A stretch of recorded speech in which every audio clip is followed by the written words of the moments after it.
Ladies and gentlemen, hit subscribe to this channel right now. Politico, I'm not making this up. Comer threatens Clintons with contempt for refusing to be deposed.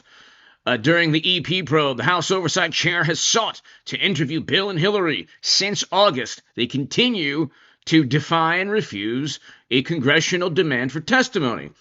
This is all over now. It's Politico. Then you have the House Oversight Committee. In the words of Democrats, what are they hiding? So you have Steve Bannon and Peter Navarro, who had to face jail time for refusing to testify before Congress. This is not including the indictments that Clinton and others will face from the Russiagate grand jury in Florida at currently investigating and looking at evidence to indict people on conspiracy statutes. This is a different indictment, and James Comer is forcing them to testify. Hit subscribe to my super chat. Thank you. They ain't going to do it. Hillary will probably run for president and say that, you know what, you're going after your direct political rival like she did when she purchased the Steele dossier and set up and framed Trump with Russiagate. Hit subscribe to this channel. This is huge. Check it out. Congress has demanded the Clintons testify. They're not going to testify. Bill and Hillary do not want to talk about a Democratic donor. It's a Democratic Party scandal. If Trump got $20,000, this is an ABC News article, Hillary Clinton received $20,000. If Trump got $20,000, if Mitch McConnell got $22,000, Chuck Schumer got $22,000, if a congresswoman who was literally texting Jeffrey Epps, got $8,100. You have Democrats resigning, taking hundreds of thousands of dollars, according to Open Secrets, from Jeffrey Epps, and now they're refusing to testify. So in the words of Democrats, what do they have to hide? The whole thing is, what does Trump have to hide? Well, we're learning more about this entire sordid scandal of a Democratic donor during Trump's administration than we ever did during Biden's administration. Hit subscribe, check it out. This is happening, ladies and gentlemen. I want to first talk about these subpoenas to Hillary and Bill Clinton. When are you expecting them to come in to testify under oath? We've asked them to come in October. We've given them specific dates. What makes these subpoenas special and historical is that they came as a result of a bipartisan vote. The Democrats made a motion, like we knew they would, to subpoena the Epstein documents, which Republicans support. Scott Perry from Pennsylvania amended that motion to include subpoenas for both Bill and Hillary Clinton, as well as 6 former attorneys generals, and the Democrats voted for it. Now they're scared and trying to say they didn't vote for it, but they did. It's on record, and that helps us in court. If the Clintons try to fight this subpoena, which we presume they will, this subpoena came as a result of a bipartisan vote, which has never happened before in the House Oversight Committee. So we're looking forward to hearing from the Clintons. The American people want to know what went on Epstein Island. We know Clinton went there many times. We just want to ask Bill Clinton what he saw when he was there, and who all was involved. So I'm not accusing Bill or Hillary Clinton of any criminal activity regarding the Democratic donor that gave them money. This is about potential, almost certain indictment for the crime of refusing a congressional subpoena, which is what Steve Bannon and Peter Navarro had to face. Generally, that never happens. But again, when Democrats engage in this type of lawfare, how on earth is it retribution when, if you have set the ground rules that people go to jail if they don't testify, then why on earth is it out of bounds or, unethical in any way, shape, or form for Comer and Republicans and Trump to say, okay, if you don't testify, you're going to go to jail? Well, I mean, look, there's a lot of information to be gained from an interview under oath with Hillary and Bill Clinton, that's for sure. Would you also get into Russia collusion? Well, we would like to ask about that. I'm sure their lawyers are going to be negotiating the terms. The subpoena was issued a few days before the Russia collusion story really broke. But certainly we're going to ask as many questions as we can ask. This is an opportunity to get the Clintons under oath, which people have been trying to do for a long time. So hopefully we'll be able to do that, and we'll get answers to a lot of questions that the American people have. So you say that they're going to be fighting this. You think this is going to go through the courts? I would be shocked if it did not go to the courts. But again, one thing that stands out is this bipartisan vote. We've never had that. I've been chairman of the House Oversight Committee for a year and a half, Maria, and I've never lost a subpoena battle. This is the toughest battle that we're going to face is getting the Clintons in here. But again, that bipartisan vote, and I want to thank the Democrats on the House Oversight Committee for voting for that subpoena.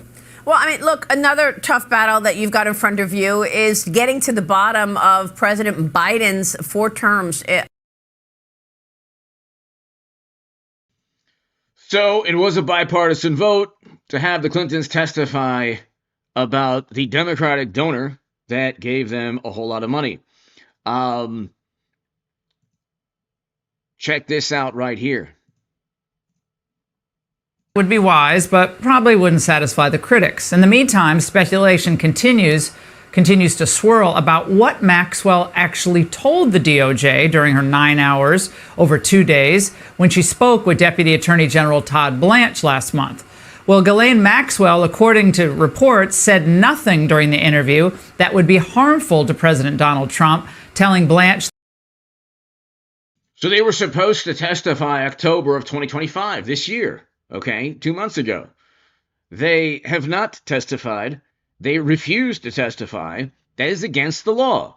There was a congressional subpoena that was a bipartisan. So Democrats, like a moth to a flame, they cannot stop themselves, even if it hurts their own political party. So they think they can get some political capital from making the EP files an issue, which, by the way, Republicans are interested in because it's a Democratic donor. And you had Trump, who had planes, didn't have to go to any island. And you had Democrats who didn't have access to planes or were not billionaires. And they needed that money. Trump was already a billionaire.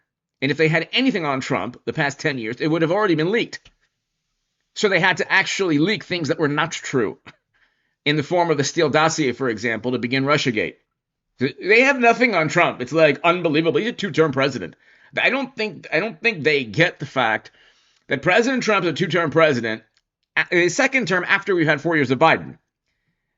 Democrats received money from Jeffrey Epps, $20,000. According to Open Secrets, he gave 100 to 200,000 to Democrats. We've looked at that before. And like 18,000 to Republicans, who would be considered never Trump, like blue state Republicans. But this is a scandal that is a Democratic Party scandal. EP was a donor close to the Clintons, according to reports. Again, I'm not accusing Bill and Hillary Clinton of any criminal activity.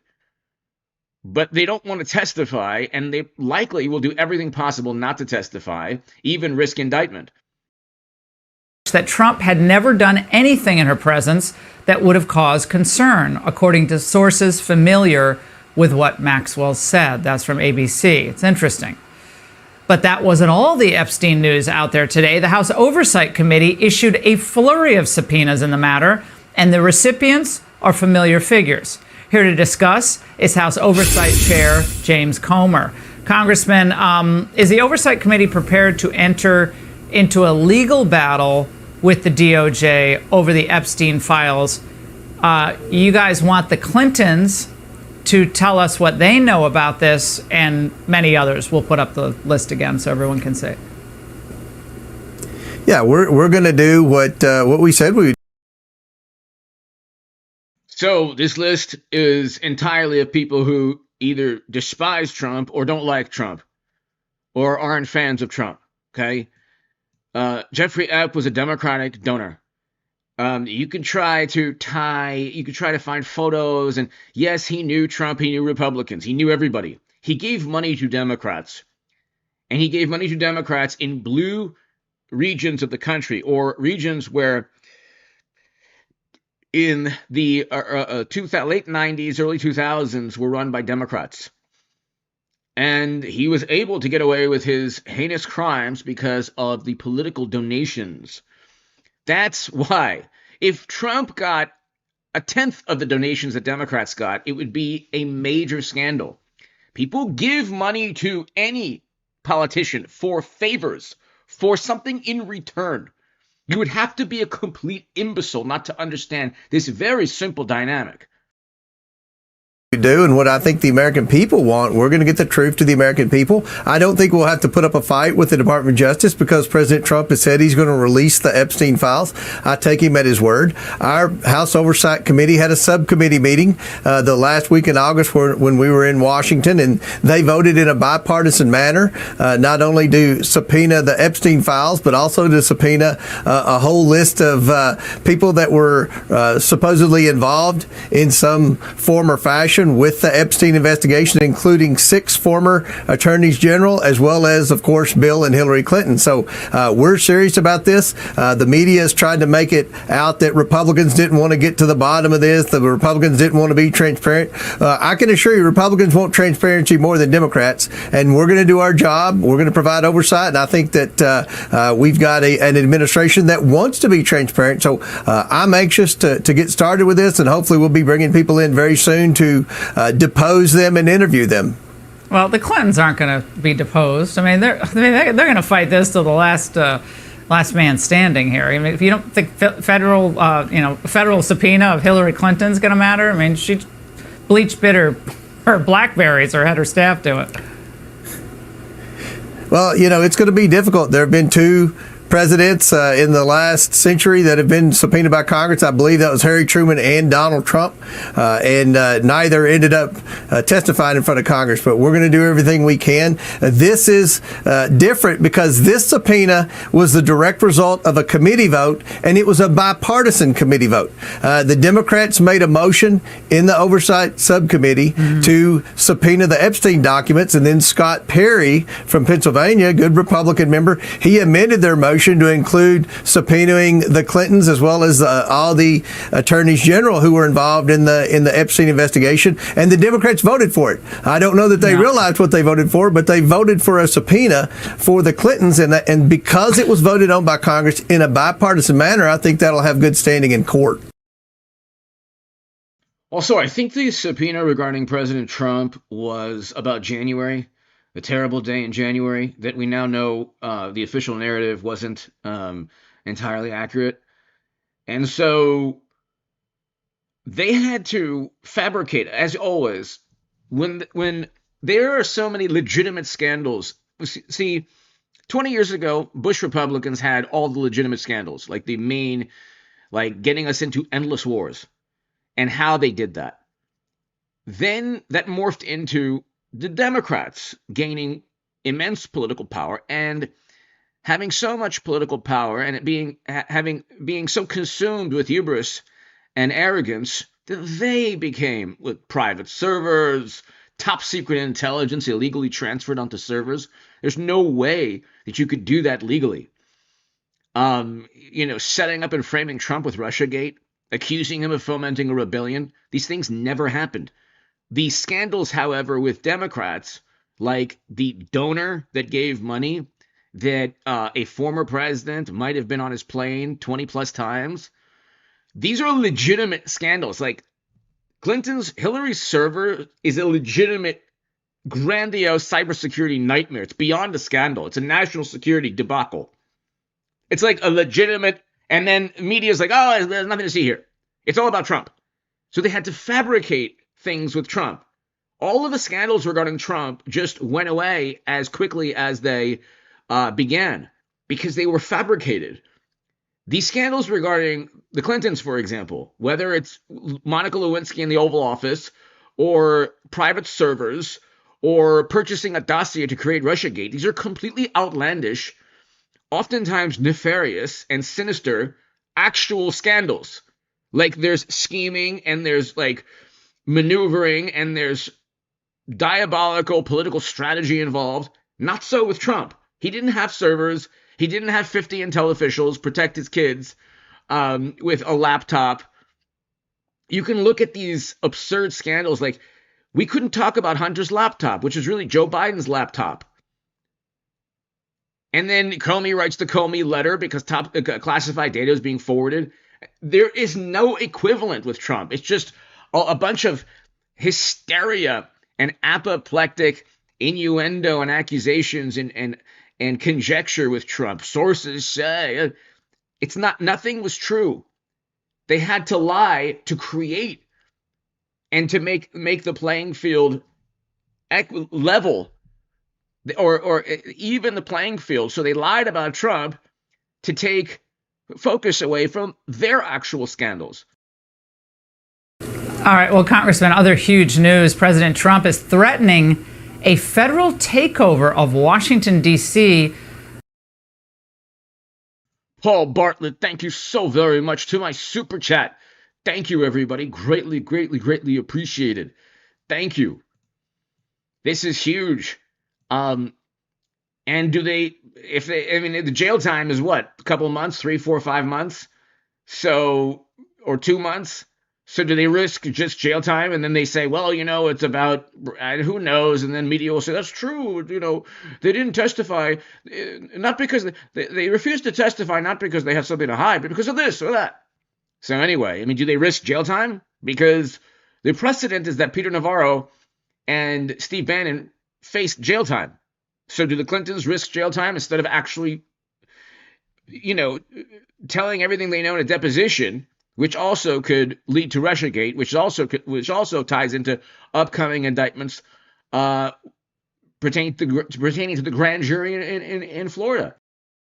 Tonight, the House committee investigating documents surrounding the Jeffrey Epstein case is now going after some big names. The committee has issued subpoenas to former President Bill Clinton, former presidential nominee Hillary Clinton, and several top law enforcement officials. Also tonight, former Deputy Chief of Staff to then President Biden appeared voluntarily before the same House panel probing an alleged cover-up of President Biden's mental health.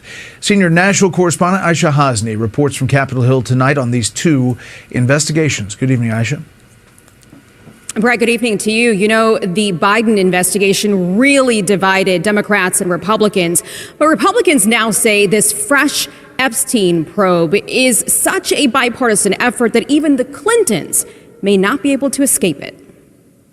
Tonight, former President Bill Clinton and former Secretary of State Hillary Clinton are facing congressional subpoenas to testify in person about Jeffrey Epstein.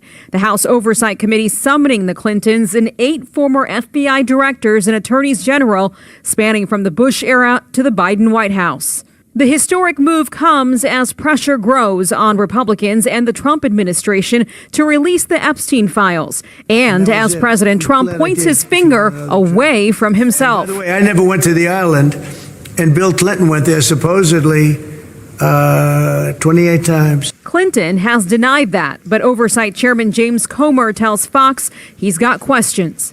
Well, were you ever at Epstein Island? How many times did you go to Epstein Island? What was your relationship with Jeffrey Epstein? No former president has ever come to the Hill for a deposition, but Comer says the Clintons will have a hard time dodging this one since the left wants answers too. Last week, 4 Democrats on an oversight panel voted with 3 Republicans to subpoena the Justice Department for the Epstein files. Democrats are looking for one name. Donald Trump is clearly going to do everything that he can to minimize the impact to him, but yet he's involved in the cover-up, and we believe Republicans are helping in that right now. So Trump is involved in the cover-up, but Trump didn't get $20,000 from Jeffrey Epstein. It was Hillary Clinton that did. But Trump is involved in the cover-up because Jeffrey Epstein gave $20,000 to Hillary Clinton. That's why Trump is involved in the cover-up. Oh, okay, that makes no sense. Trump is involved in the cover-up, but that's right. Chuck Schumer got $22,000 from Jeffrey Epstein. For what purpose? Trump is involved in the cover-up, but that's right. Congresswoman Plaskett receives $8,100, then literally texted him during a House committee House testimony with what's his name, Michael Cohen. Literally texting real time. Literally, you couldn't even make it up. Bill Richardson, Clinton's energy secretary, gets $50,000 from Jeffrey Epps. Oh, but it's Trump.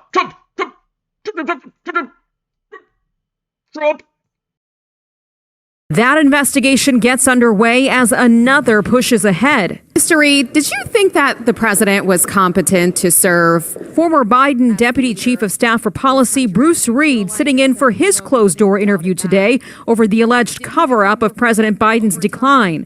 Reed was part of a small... As always, Uranium One turned into what's Trump hiding with Russia? And now the Democrats literally kicked this man out of contention. I think it was a terrible, sinister thing to do after telling the country for 4 years that Biden's mental health was just fine. Only Democrats would have the audacity to remove a sitting president from contention, from re-election, from contending in a re-election campaign after he won his primary. So the wonderful, morally superior Democratic Party was sinister enough to force Biden to win a primary, or actually just allow Biden to win a primary. Then they talk about Trump disenfranchising voters as millions, I think 10 plus million Democrats voted for Biden in his primary. Then he's forced out after one debate. And then even George Clooney writes, "Yeah, we need a new nominee." Well, why? We had to deal with Biden, and God bless him. Everyone knew he had the same cognitive issues in 2019 and 2020. These were the same issues. He was the same person. It just got progressively worse, but it was the same issues. And now they're saying, "Oh, Trump is sleeping." Trump just performed a almost 2-hour speech. Most people in their 20s and 30s would have a hard time. He's like, what, 78? And most people would have a hard time giving a 2-hour speech and flying and doing everything Trump does. He has more energy than most 30-year-olds, Trump. But they have to say, "Oh, now Trump, I think he has cognitive decline." Oh, why? Because literally the Democratic president was forced out because of cognitive decline? They did the same thing with Russia. They had greater ties to Russia. Uranium One is one example. And then they said, Trump. So it's like everything they're guilty of, they accuse Trump of. But see, it doesn't, politics doesn't work that way anymore. They'll get the House. Who cares if they get the House? But they won't have the DOJ, the FBI, CIA, all these. That'll be J.D. Vance or Rubio in 28. Group of decision makers who hid Biden, according to the book Original Sin, advisors who have all so far defended Biden's competency to be the commander-in-chief. And Brett, tonight, a source familiar with Reed's deposition tells us that he basically defended the former president, blamed his poor debate performance on his stutter, and said the White House physician, Dr. Kevin O'Connor, who pled the fifth during his deposition, basically dismissed any cognitive tests as merely meaningless. The next person that is set to appear before the committee is senior communications advisor Anita Dunn this Thursday. Brett. Aisha, back on the Epstein case, Jeffrey Epstein's. So they're always scheming. Here's the difference between Trump and Democrats. Trump, he's like, I want a wall. He's tried to build that wall from day one. He wants to enforce immigration laws. Democrats want to create hysteria regarding ICE. They can defund ICE. I'm fascinated with the far left because, I used to be on the left. I used to write. You could read my writing in The Hill, The Huffington Post, Salon, other publications at hagoodman.com. But if you think ICE is immoral, why not defund ICE? Obviously, that's a rhetorical question because Democrats would lose every single state, local, state, and federal election.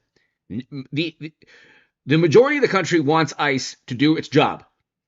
Now, Democrats have they went from defending Capitol Police to literally trying to endanger the lives of law enforcement officials on a federal level, ICE agents. But if you think that ICE is, if the far left or the left or progressives, if they think ICE is immoral, well, why doesn't AOC defund it? Why don't AOC and Bernie Sanders and others introduce legislation to defund ICE or to reform it? Let's say, they can't defund it. All of the rhetoric is that it's a secret police, it's completely immoral, oh my God, this is a totalitarian state. Okay, then do something about it in Congress. Why don't they defund it? Why don't progressive politicians defund ICE?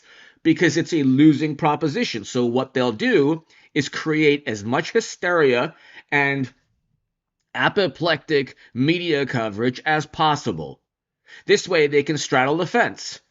They can say, well, we never called to defund ICE. And while at the same time creating as much anger, angst, emotion as possible, putting people's lives at risk. You saw 2 immigrants lost their lives because a maniac opened fire at ICE agents. And of course, media just glosses over that. And that's, oh, by the way, that's not political violence, according to the many of the data points from the left. Okay, there's a random. We don't know the motivation. It's like, oh my God, here we go. Anyway, let's continue. Longtime associate Ghislaine Maxwell trying to stop the DOJ from releasing the grand jury transcripts in her case. Yeah, that's exactly right. So the Trump administration is trying to make this public to show the base and to show people out there that they are taking this case very seriously. But Maxwell's lawyer essentially filed a motion today opposing those files from being released because she is appealing her case all the way to the Supreme Court. Her team writes this: Jeffrey Epstein is dead. Ghislaine Maxwell is not. Whatever interest the public may have in Epstein, that interest cannot justify a broad intrusion into grand jury secrecy. Now, I will say, though, it's noteworthy that Epstein victim Annie Farmer says that she does want these transcripts released as long as the victims' names, of course, are redacted. Brett? Aisha Hasni live on Capitol Hill. Aisha, thank you. Hey, Sean. Topic of the hour, the unraveling of the Russiagate scandal and who was behind. So, all of this, from Russiagate to the Democratic donor that the Democrats are now trying to pin on Trump, to Hunter's laptop, to that terrible day in January, to the Mar-a-Lago raid, it's all endless scheming and deceitful, disingenuous behavior. Trump believes in the difference between Trump and Democrats is he doesn't have to fabricate any scandals. He doesn't need a dossier. He doesn't need a laptop. He's a billionaire. He doesn't need a laptop. So he doesn't need a bribery and graft with, the foundation, Uranium One, all of that. He's a billionaire. Trump doesn't need to straddle the fence on anything. He wants complete enforcement of immigration.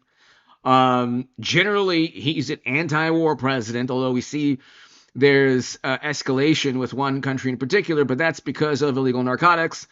Again, not a fan of the escalation. I am not.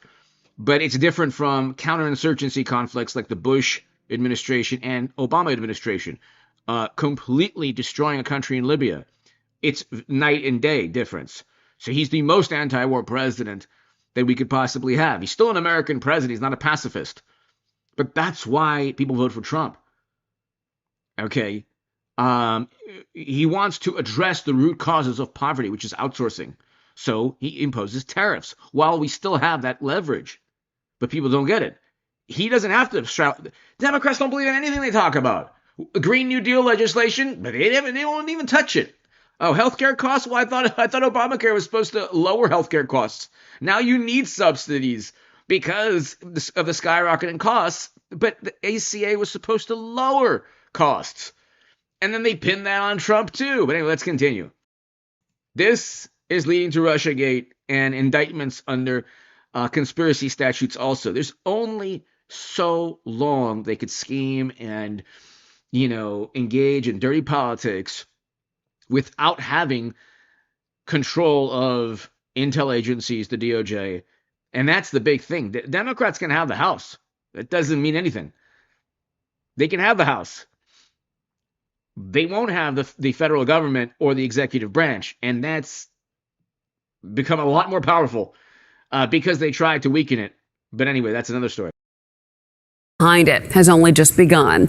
Maria spoke with CIA Director John Ratcliffe on Sunday Morning Futures, who gave her a rundown of what those top Obama officials did after President Trump won his first term.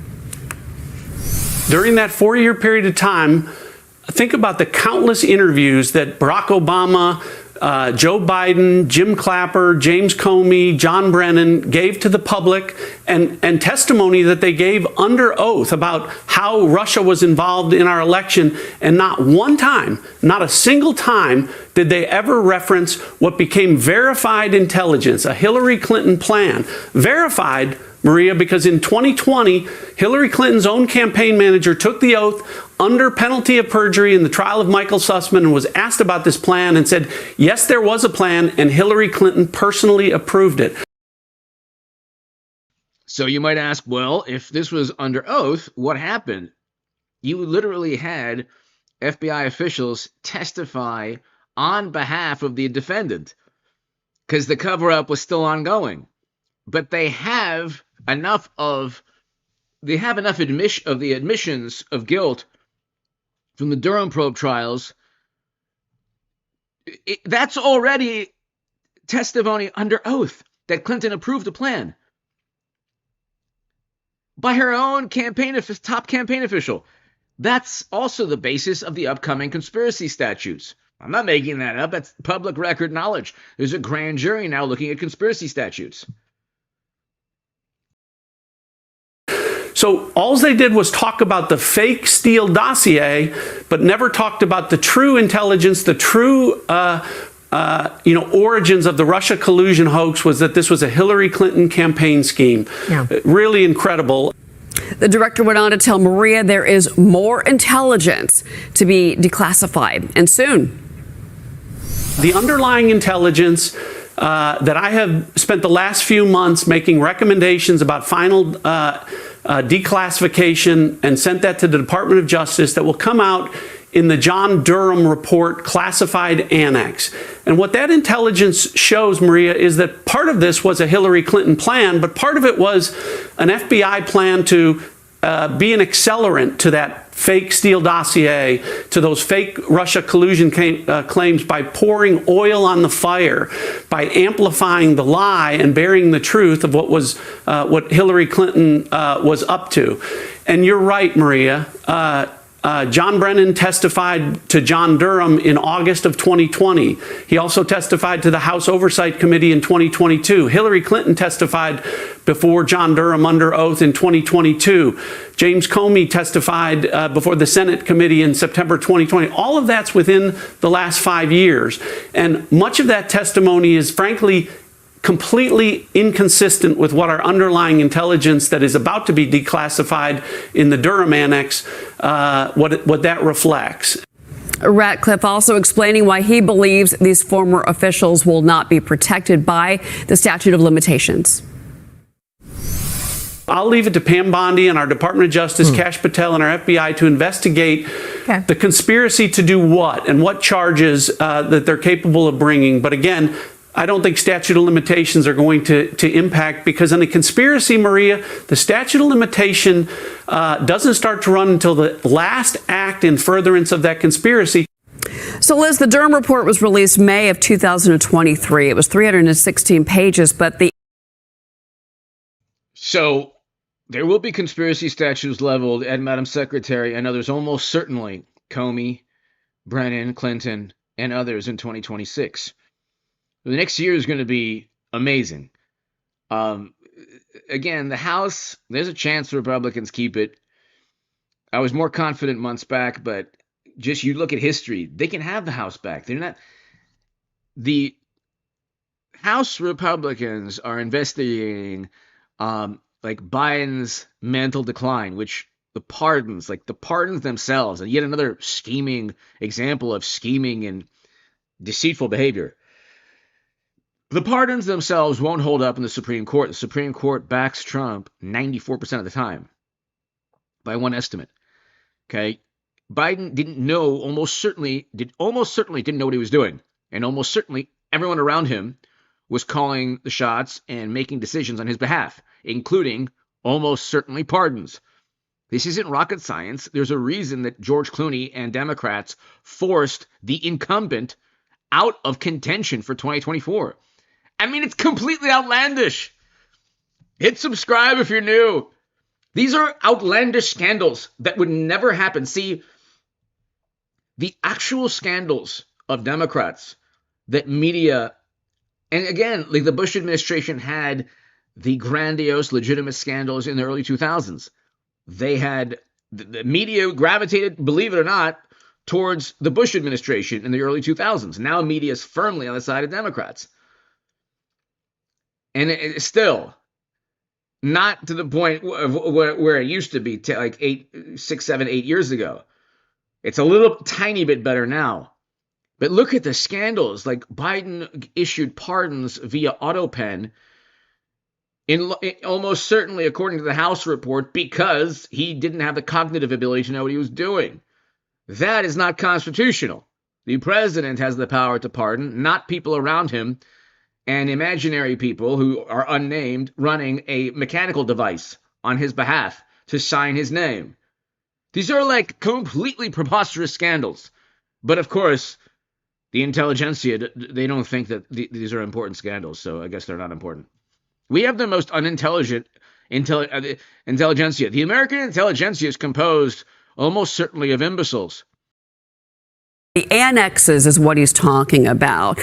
These are things like references and footnotes. There might be some declassified materials in there, legal standards, interview summaries. So that's kind of the next, I think, moment in this story. Yeah, and I think what people need to realize that, first of all, I think many of us are surprised to find out that that dropped only in 2023. I mean, it seems like everything happened 10 years ago. No, the Durham report is actually really recent, and it happened and it came out during Joe Biden's presidency, meaning basically nobody did anything with it. And I think that what we're going to watch here pretty carefully is, what does the media do about all this new information? What do they do about the fact that we are targeting, we meaning the people on the right, Republicans, are targeting those people, Brennan, Comey, Hillary Clinton, Barack Obama, who are still very much in the public eye, still very much out there as authorities in their party, credible interview contacts, et cetera, et cetera.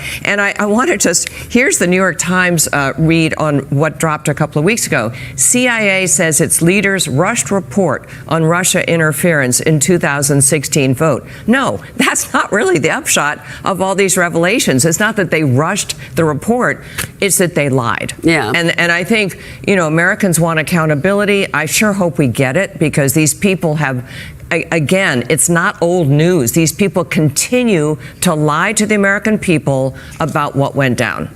Greg. Yeah, look, I mean, I think Liz nailed it. I mean, at the end of the day, you look at the election in 2024, it is about moving forward, but it's also about reconciling the past as well. So. Exactly. And again, this Jeffrey Epps was a Democratic donor. And that's why he gave money to, that's why this is a Democratic scandal. Let's continue with Russiagate for a second. Now, to expand, is editor-in-chief of Bracket News. You get him on Substack and everywhere else. His podcast is great. Matt Taibbi. Matt, I'm not saying they should be so nice to Trump. He doesn't walk on water. But can we expect some fairness the second time around? No, absolutely not. I mean, one of the problems is that the press has covered Trump in a way that has left them no ability to cover him objectively without admitting massive previous failures and corruption, specifically with all of the stuff that's come out about Russiagate and some other scandals. Yeah, let's talk about Russiagate.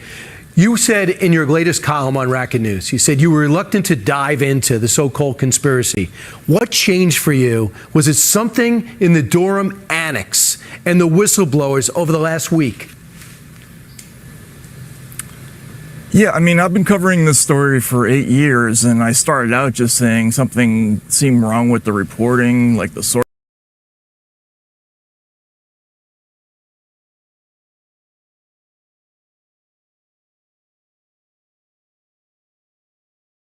Citizen E22, thank you so very much. Yes, that is one of the few words that really describes media and the wonderful morally superior among us. Thank you so much, E22.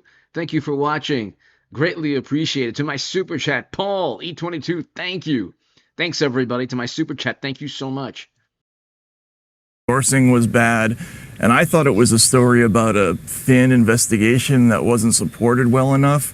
And I was very reluctant to go to this place that this was a conspiracy to cover up something that Hillary Clinton had done. But the Durham report really leaves no doubt anymore that the Clinton campaign had a plan in place to blame Trump on with something related to Russia even before the WikiLeaks stuff came out.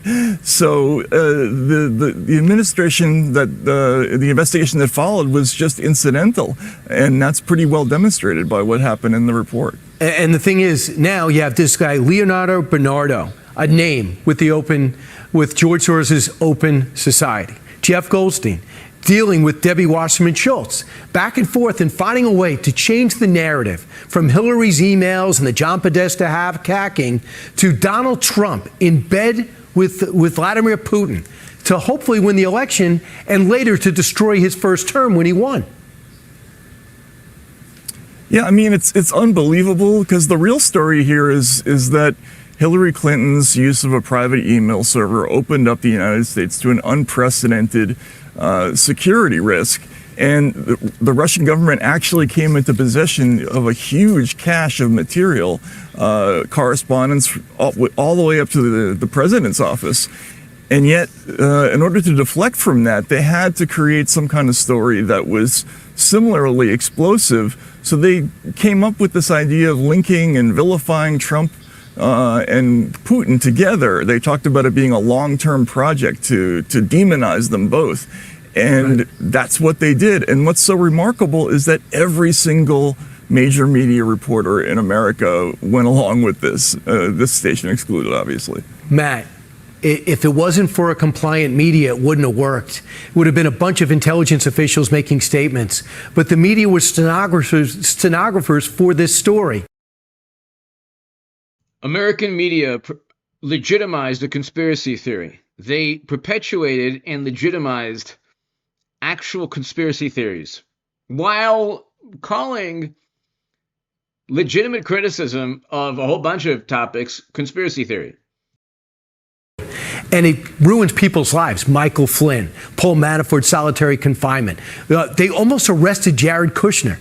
This goes all the way through, but a lot of people are saying we've been through this. What's different is in this annex, in these burn bags that were found in the FBI. But the New York Times on Friday comes out and just show this headline, because you tackle this in your column. They basically say, could it be that the information that Matt Taibbi and Brian Kilmeade are talking about right now is Russian disinformation, and it wasn't them? So if you could stay with this, can you buy that? Do you think the Russians are duping us? No, there's no question that they had an enormous amount of material. So the media is so beholden to the absurd lies. Everything from Hunter's laptop to Trump winning was a Russian plot. Now it's even a Russian plot to inform you that Hillary Clinton created a Russia hoax. That too is a Russian plot.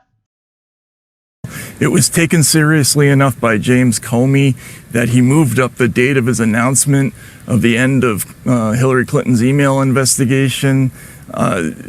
And the denials that the New York Times is writing about today, and I'm just so exhausted by this process, Brian. I know. Every time they come out with some new cockamamie thing, and we have to take time to knock it all down again, and eventually it's admitted later. But these are non-denial denials. They talk about it being put together by spies, and the people who are mentioned. It was already admitted in court by Clinton's top campaign official that yes, there was a plan. It was already testified. The notion was testified in court. The idea that Clinton, the campaign, developed the Russia hoax was admitted in court via testimony by her campaign official. Then you have the Durham probe annex with Democrats scheming, like they usually do, scheming to set up Trump. Then you have the Steele dossier literally purchased to set up Trump.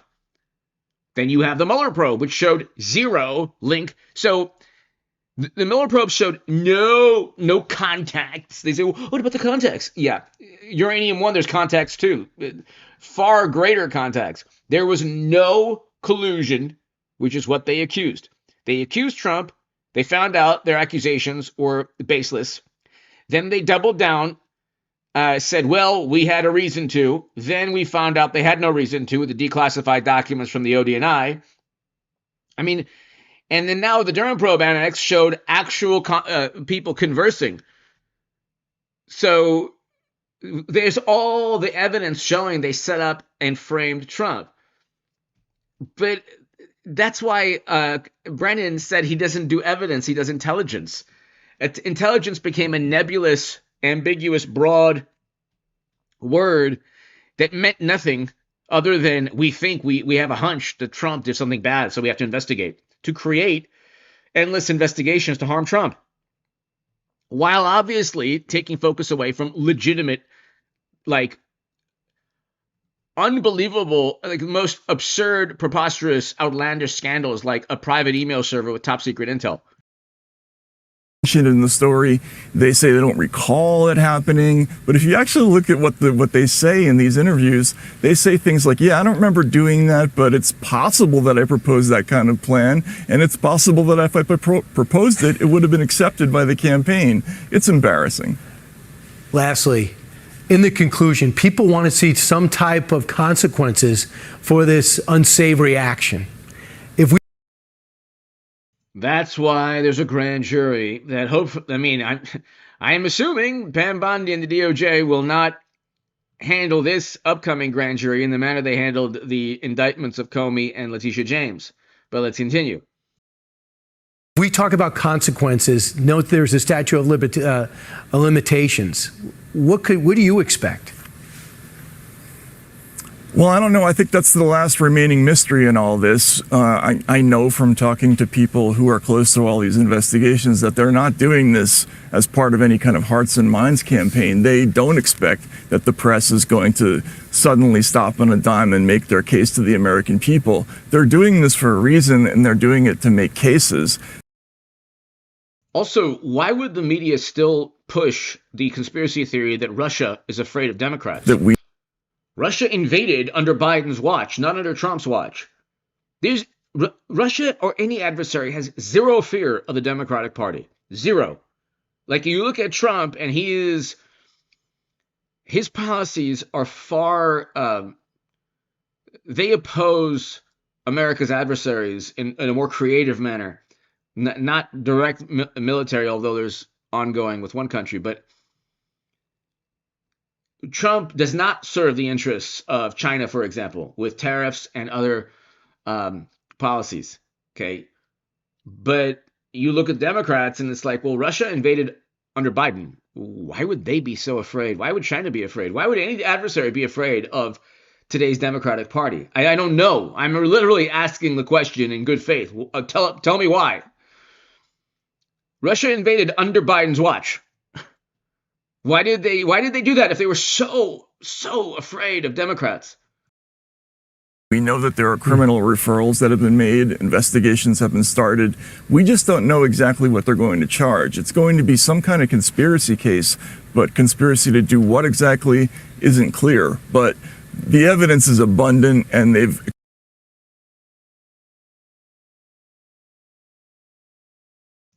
Host Uncle, thank you so much for the kind words. Thank you.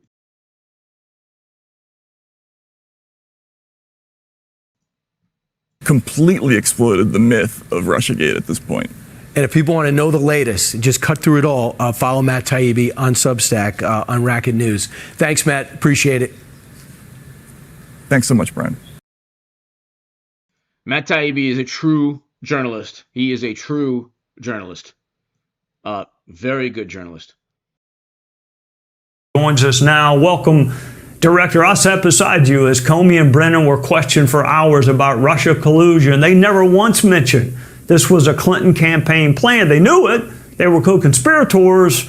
Would this ever have come out had you not declassified Brennan's notes and then Durham's annex? And for our viewers, what's new in the Durham annex?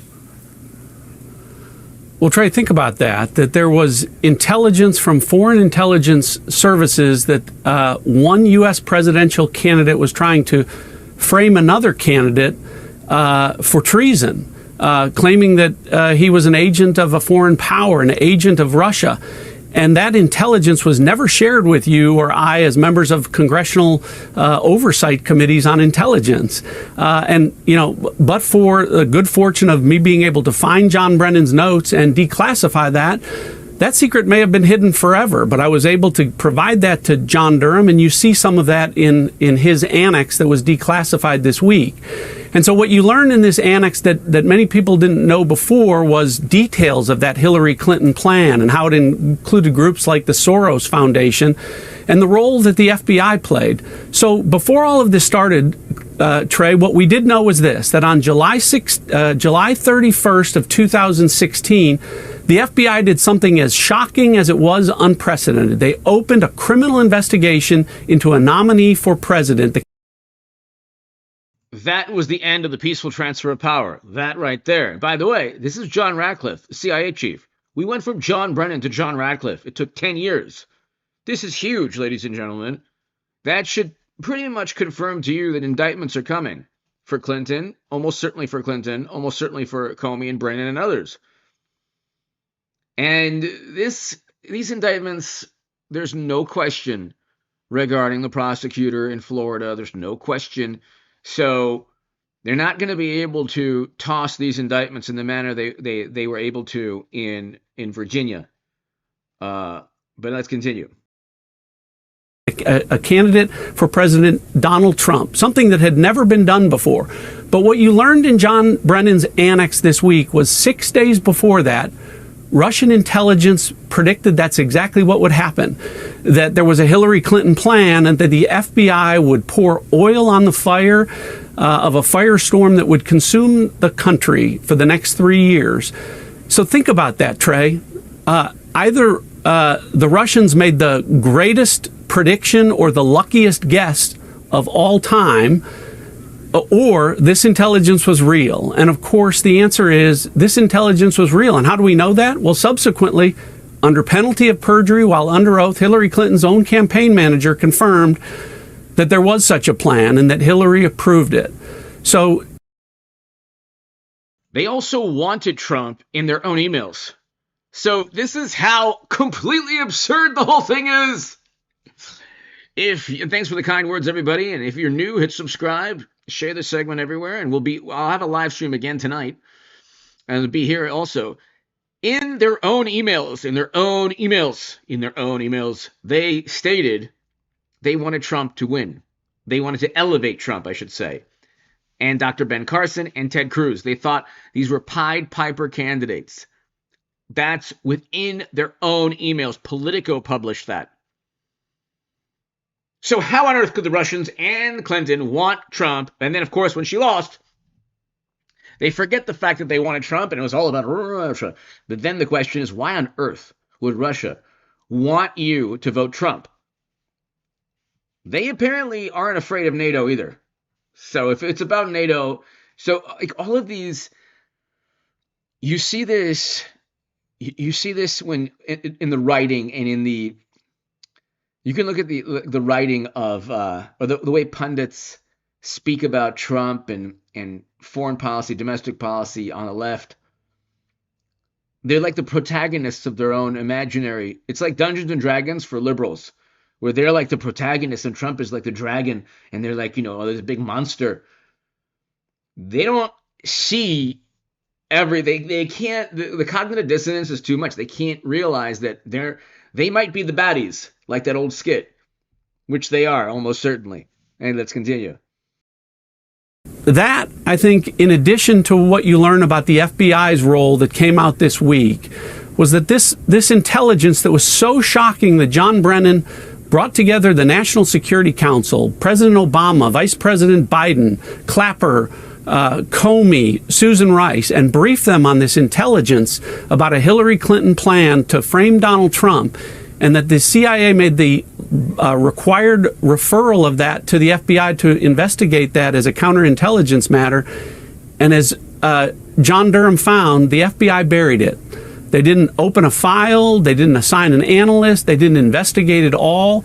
They just spent the next few years, really, amplifying the lie of Hillary Clinton's Steele dossier and burying the truth of her plan to frame Donald Trump. It is the greatest political scandal that we hopefully will be the last that we'll see in our lifetime. It won't be the last until there are legal consequences for criminal behavior. Speaking of amplify, Director, I want you to amplify a point that you just made, because you and I both know John Brennan, the New York Times, they're still in denial. They're claiming that none of this has been verified. Well, they have to, Trey. They have to, because to do otherwise would be to confess their guilt. My critics in this regard, Brennan and Comey and Clapper, they said I was wrong about there was no Russia collusion. They said I was wrong that Hunter Biden's laptop was real. Of course I was right. I was telling the truth. Our intelligence reflected that, and the same is true here. This intelligence is real. And for Comey and Brennan and Clapper to say otherwise would be to confess their guilt, to say that they gave false testimony, that they misled Congress, that they obstructed justice. So they have to put up these straw man arguments saying, well, we stand by our assessment that Russia meddled in the 2016. Well, that wasn't their argument. Their argument was that this was unprecedented, that Donald Trump was potentially committing treason, that he was an agent of a foreign power. And so, they have to take that point. And to the point of the New York Times and the Washington Post, the same thing. They don't want to admit that they wrote thousands of false stories. So they don't want to give back the Pulitzer Prizes that they gained for writing those false stories. So they're doing it to do anything other than to try and fight this and say that it's not real would be to admit their guilt.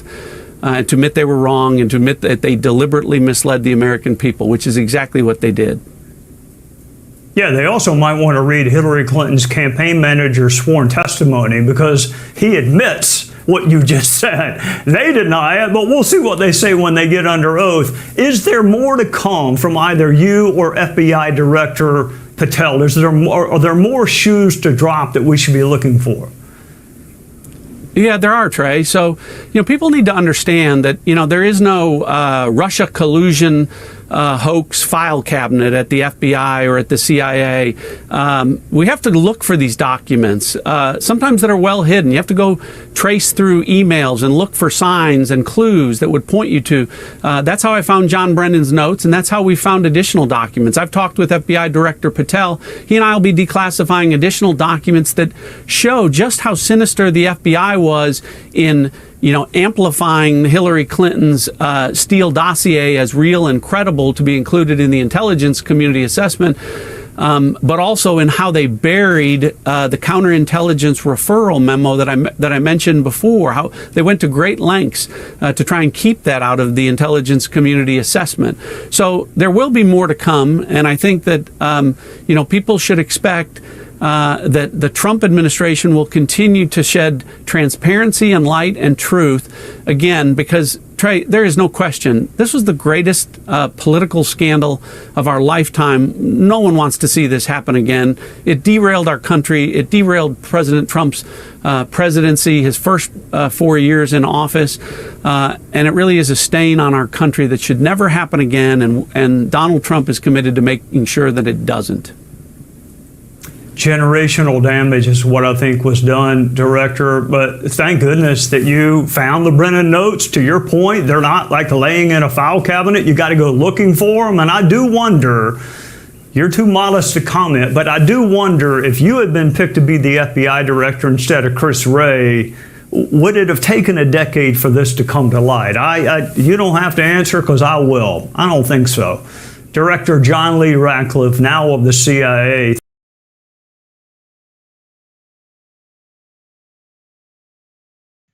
So hit subscribe if you're new, ladies and gentlemen. Be here tonight, later tonight, probably about 9-10 p.m. Eastern for the next live stream. We will have one this evening. Clinton must appear for deposition or face contempt of Congress. And Steve Bannon and Peter Navarro did jail time. Okay, they did. The Democrats went after. See, yet again, the double standard.